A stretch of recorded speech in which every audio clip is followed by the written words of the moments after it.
रात खाना खाने के बाद दीपक बिस्तर पर लेटा तो मामी ने आवाज़ दी। वह उठकर गया तो चौंक गया। मामी पेटीकोट पहन नहा रही थी। बाबू, तुम इस बार दरभंगा आओगे तो हम तुम्हें आलू बड़ा खिलाएंगे।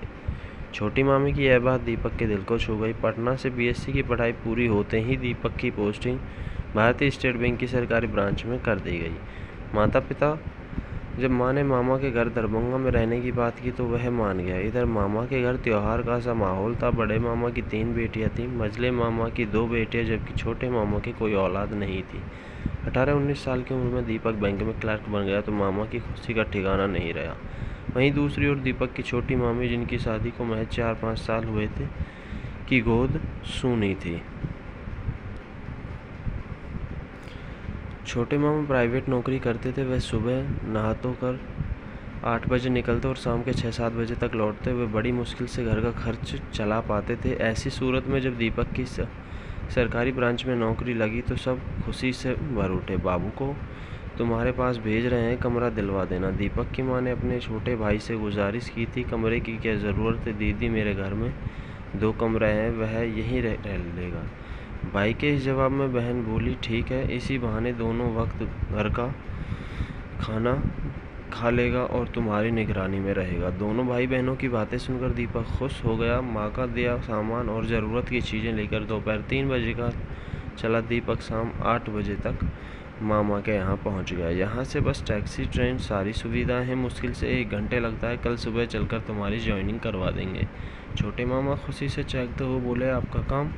दीपक ने अटकते हुए पूछा। और एक दिन छुट्टी कर लेते हैं, सरकारी बाजार देख लेंगे। छोटे मामा दीपक की समस्या का समाधान करते हुए बोल उठे। 2-3 दिन में सब कुछ सामान्य हो गया।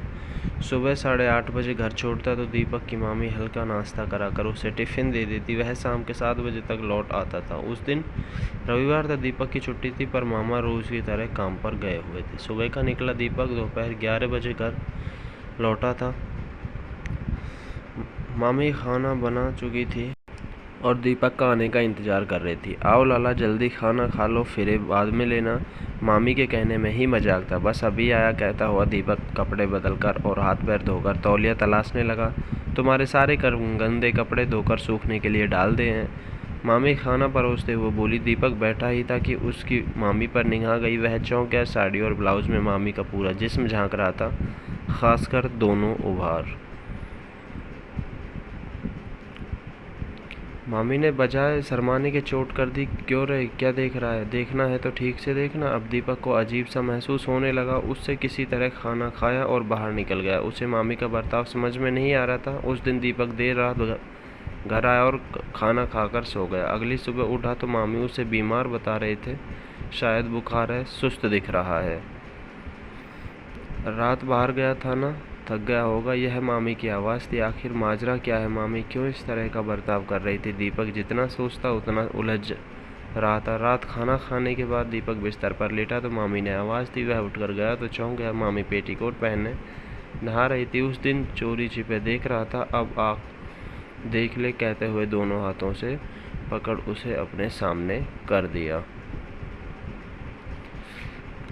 अरे मामी, क्या कर रही हो आप? कहते हुए दीपक ने बाहर भागना चाहा, मगर मामी ने उसे नीचे गिरा दिया। थोड़ी ही देर में मामी भांजे का रिश्ता तार तार हो गया।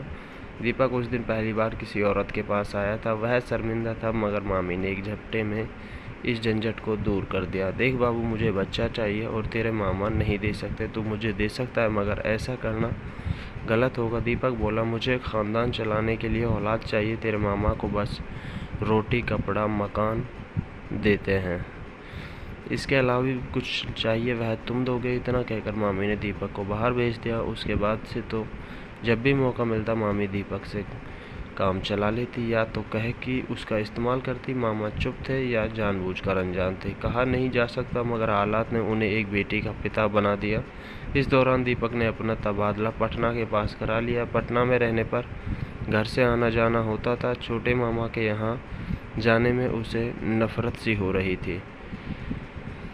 दूसरी ओर मामी एकदम सामान्य थी, पहले की तरह हंसमुख और बिंदास। एक दिन दीपक की माँ को मामी ने फ़ोन किया। मामी ने जब दीपक के बारे में पूछा तो माँ से झट से उसे फ़ोन पकड़ा दिया। हाँ मामी, प्रणाम, कैसी हो? दीपक ने पूछा तो वे बोली, मुझे भूल गए क्या लाला? छोटी ठीक है, दीपक ने पूछा तो मामी बोली बिल्कुल ठीक है वह, अब की बार आओगे तो उसे भी देख लेना। अब की बार तुम्हें आलू बड़ा खिलाएंगे, तुम्हें खूब पसंद है ना।